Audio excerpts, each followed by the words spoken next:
That's what I'm talking about. NXT, when it's good, it's good. And tonight's episode, from basically start to finish, was pretty damn good, I'd say. It was one of these NXT TV shows, like TV episodes, that felt like the ones we got at the end of last year, which those shows had a certain spark, a certain level of excitement and interest towards them. This show had that, because they announced prior to the show what was happening. So we had the KO show with Leon Ruff announced, we had Candice LeRae versus Ember Moon announced, we had the WarGames ladder match announced between Pete Dunne and a member of the Undisputed Era. So we had that, we had Rhea Ripley live to address her future in NXT, we had that, we had Kushida versus Timothy Thatcher announced. So leading into the show, a really good show that was announced, and NXT delivered in spades. I thought really good stuff tonight. I think the Toni Storm heel turn was great. I thought what they did with that was good. The stuff they did with the Grizzled Young Veterans, having them return to NXT, that's good. That helps the tag team division, because NXT's tag team division's been dead basically since TakeOver Portland. So yeah, it's good to see that. Just overall, probably the best NXT TV that's not a special. So what that means basically is, excluding Halloween Havoc and excluding Great American Bash, this is realistically the best NXT TV I can remember in months and months and months. So positive energy tonight, a positive review for NXT. For many months, I've said basically the same thing about NXT week in, week out. It's not the same. This isn't the best. This is corny. They're rushing things. They're hot-shotting.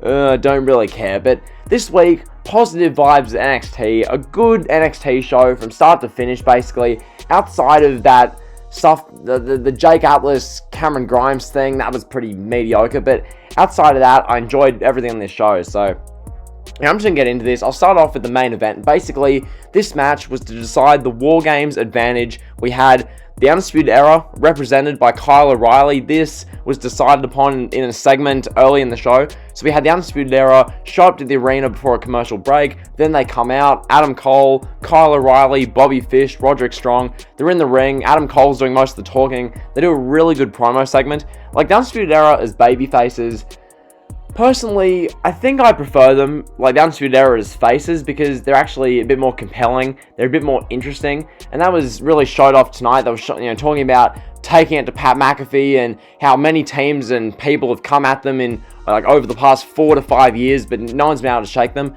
No one's been able to knock off the Undisputed Era for good. So yeah, they're saying they're going to beat Pat McAfee's stable, so that's good. Kyle O'Reilly nominates himself for the WarGames contendership ladder match. So we get Kyle O'Reilly, Pete Dunne. This thing was fantastic. It was good to see Kyle O'Reilly getting another main event match after we saw his match at TakeOver 31 against Balor.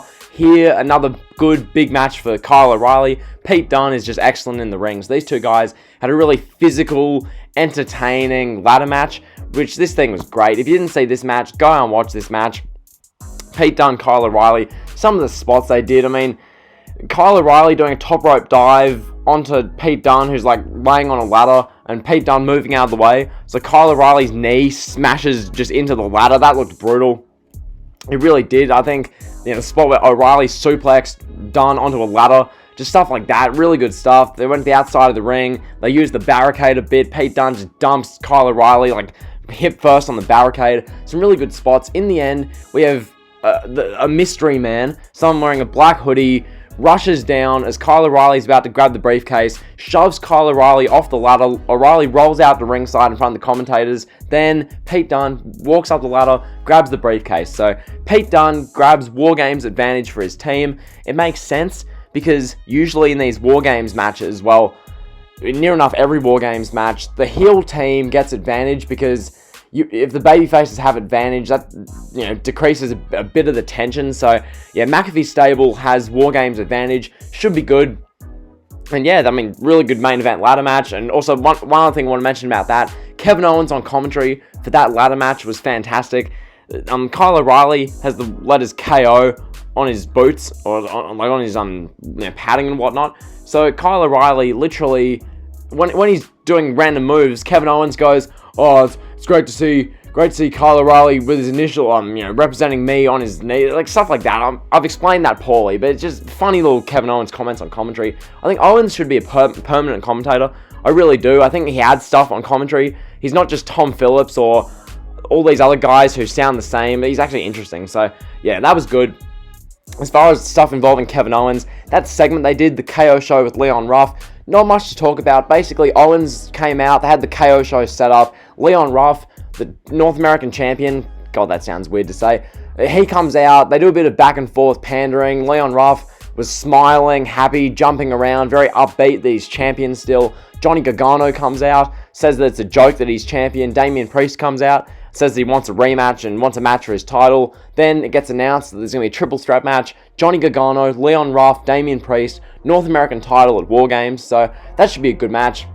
That's all I really have to say about that. So that was good.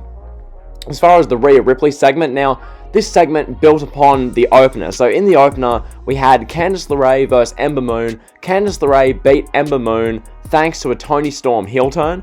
So Toni Storm is now a heel. Very interesting to see they're doing that, considering Toni Storm's like the most popular woman in NXT, I'd say. Like that's my opinion. So yeah, they turned Toni Storm heel. She aligns with Team Candice LeRae, which is Candice, Toni Storm, Dakota Kai, and Raquel Gonzalez. So that's the heel team for WarGames. Then, so that was the opener. Then in this Rhea Ripley segment, Rhea is saying that she respects Io Shirai tremendously. Her hugging Io Shirai wasn't like a farewell for her. Much less it was her, signaling that she's going to go forward and push on in NXT and really dominate the NXT Women's Division. So Rhea Ripley's going nowhere. Then Team LeRae comes out. They come out with a beaten up, destroyed Io Shirai. Rhea Ripley's all angry and shocked. Then Team LeRae beats her up. So that was that segment. I thought it was good. I think Rhea Ripley, on the mic, she's decent. She's entertaining. She can hold a promo and keep your interest. So that's always helpful. Rhea Ripley going nowhere in NXT. So that was that. As far as other stuff, the Timothy Thatcher-Kushida match, not really much to talk about here. Timothy Thatcher's students were watching, and then Tommaso Ciampa walked out with a steel chair, sat on the aisleway, and proceeded to watch this 15-minute match. Good technical, in-ring type wrestling match. Nothing really else to say. Kushida gets the win over Timothy Thatcher. Moving on. So that was that. As far as other stuff, Cameron Grimes and Jake Atlas, don't really care. Don't think you guys really do. Grimes got the win, and then Dexter Lumis came out, and we had another Dexter Lumis and Cameron Grimes interaction. Whatever, really, that was that. We had some stuff with Xia Li, and Boa, and then we had Everrise getting involved, and then the Grizzled Young Veterans just attack Everrise. So the Grizzled Young Veterans are back in NXT. Good to see. I think they're going to help the tag team division a lot, so that was good. And then, really, that's about it for NXT this week. So, all in all, a good NXT episode. The best NXT episode, like regular TV show I can remember in a long time. So, that's been the review. Hopefully you guys enjoyed. If you have, be sure to like, comment, sub, and drill. See ya.